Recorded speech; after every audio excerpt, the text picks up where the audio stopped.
Fala galera, tranquilo? Sejam muito bem-vindos ao meu canal de Biologia. Eu sou o professor Fernando Stuck e esse aqui é o Tá Fácil Não.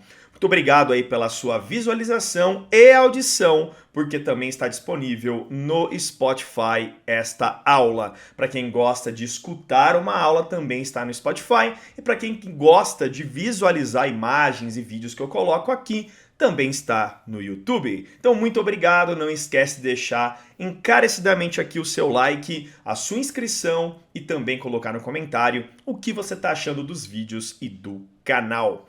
Muito obrigado pela tua presença. Depois da vinheta, hoje eu vou falar como que funciona um vírus, continuando a pegada do vídeo da quarta-feira, a parte 2 dos vírus, os seres mais complexos e diferenciados do planeta Terra. Então, depois da vinheta, estaremos aqui falando de como funcionam os nossos inimiguinhos viruzinhos.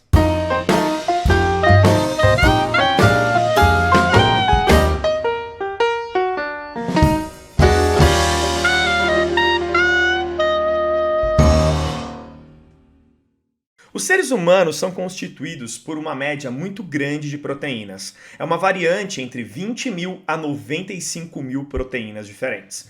O que eu quero dizer é que toda e qualquer característica que você produza na sua vida é uma proteína. Assim como no nosso alfabeto, por exemplo, se você pegar as palavras do nosso alfabeto no português, nós temos uma média de 400 mil palavras, sendo que no alfabeto existem somente 26 letras. Então é algo bem complexo. Você tem só 26 letras para a formação de 400 mil palavras diferentes que nós usamos no dialeto no português, no dia a dia. O teu corpo, o teu organismo faz a mesma coisa na produção das proteínas. Eu não sei se você sabe, mas para o teu organismo conseguir produzir a proteína, ele precisa primariamente de aminoácidos. E os aminoácidos são elementos que você adquire na alimentação ou naturalmente. Existem 20 tipos de aminoácidos na natureza. Bem estranho isso, né? Porque se eu tenho só 20 tipos de aminoácidos, eu consigo produzir 95 mil proteínas? É isso mesmo. O seu organismo consegue trabalhar de uma forma super intensificada a ponto de decifrar esses aminoácidos em produções de proteína para você. Quem faz isso é o nosso DNA. Dentro dos cromossomos existem os genes, são fragmentos de material genético. Esses genes contêm um segredo, e esse segredo ele precisa ser revelado através da ação dos RNAs.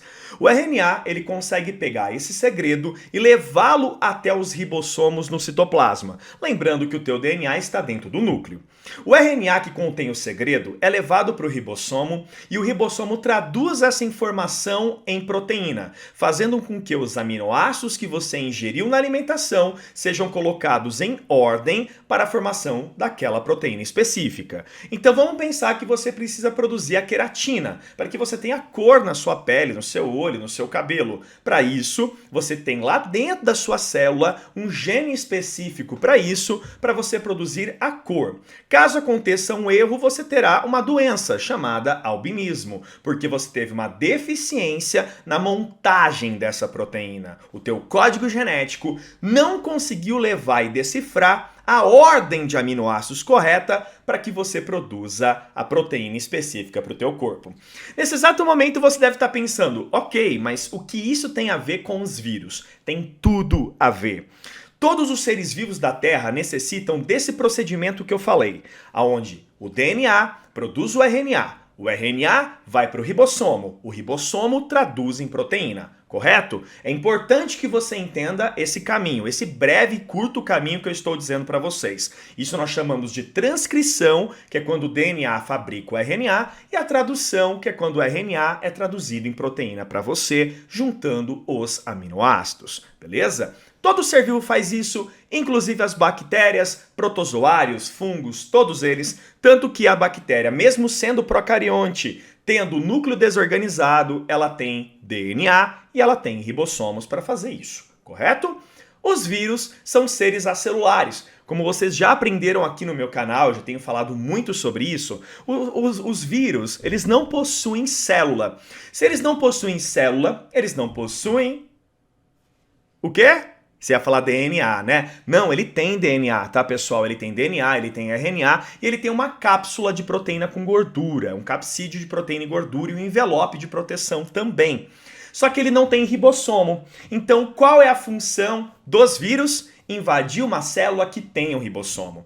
Essa é a função. Ele quer utilizar os seus ribossomos para que ele produza novas proteínas e novos vírus. Portanto, os vírus são parasitas intracelulares obrigatórios, porque eles vão utilizar os seus ribossomos e a sua célula para poder fabricar novos vírus. No caso do Covid-19, que na verdade esse é o nome da doença, tá? O nome do vírus é o SARS-CoV. Tá? Esse é o nome dele, eu vou estar falando mais sobre isso nesse vídeo. Ele é chamado SARS-CoV. Esse vírus, ele é um retrovírus, porque ele é de RNA e ao entrar na célula hospedeira, ele utiliza de uma enzima chamada de transcriptase reversa e engana a tua célula hospedeira. Então o DNA do vírus que foi modificado vai para o interior do seu DNA, onde você fabricará RNAs virais, proteínas virais e vai fazer com que você tenha liberações de novos vírus. Diferentemente de outras doenças, o SARS-CoV, ele tem uma potência um pouco diferente. Por exemplo, o vírus do Ebola, ele mata a célula hospedeira ao sair. Ele cria uma lise na célula. O SARS-CoV não. Ele vai fazer com que a tua célula fique tão cansada de tanto trabalho que ela está tendo, que você vai tendo células mortas em grande quantidade. E esse é o maior problema dessa doença.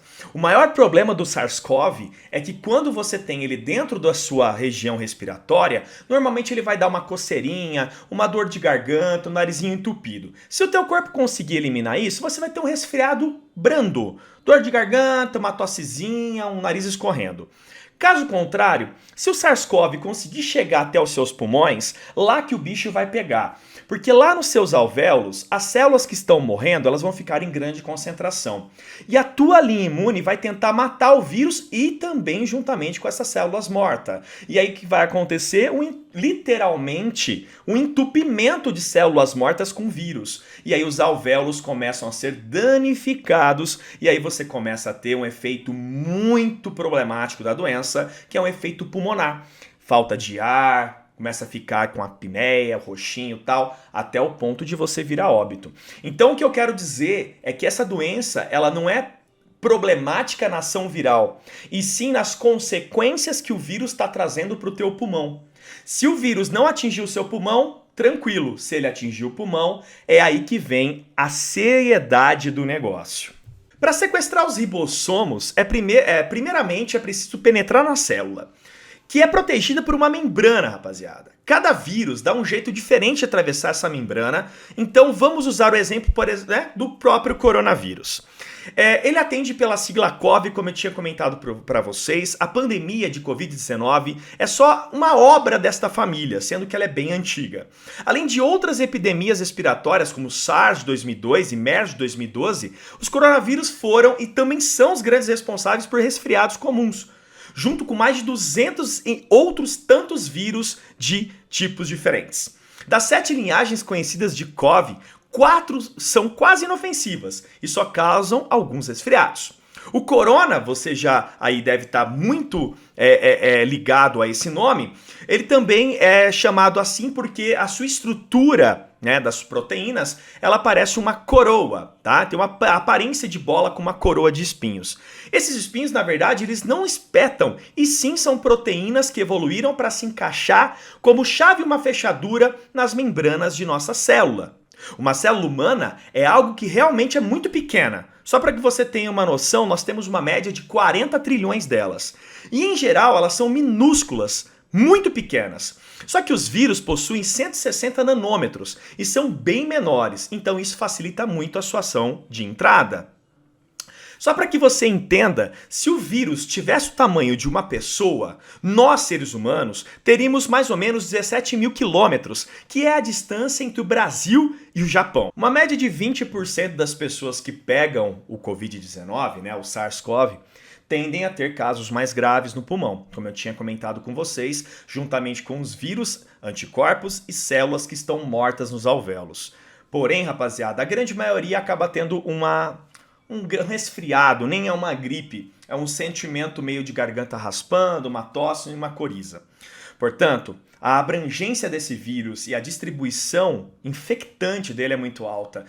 Então é muito necessário que você entenda que ainda não é o momento de você estar andando aí livremente achando que o mundo está arrebentando. Calma, não é a hora disso, é a hora de se cuidar, é a hora de você, acima de tudo, ficar isolado e se tiver que ir ao mercado ou trabalhar, que você tenha os cuidados básicos da máscara feita de pano mesmo em casa, não precisa comprar, você consegue fazer a máscara de pano em casa e o uso do álcool em gel e também da água com sabão.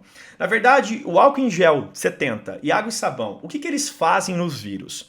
Bom, esses elementos eles entram diretamente na cápsula proteica e com gordura do vírus. Ao entrar em contato com essa cápsula, o elemento destrói completamente a sua formação, fazendo com que o vírus tenha a sua desnaturação completa e faz com que o vírus tenha, obviamente, a sua morte. Portanto, é interessante que você entenda que o uso da água e sabão e do álcool em gel número 70 é como se fosse um detergente limpando a sua mão com gordura quando você está lavando lá a louça.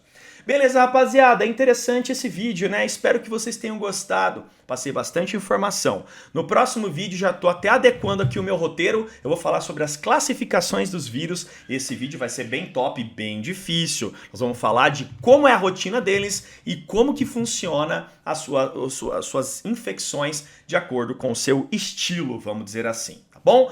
Um forte abraço, tudo de bom para vocês. Até o próximo vídeo. Tchau, tchau!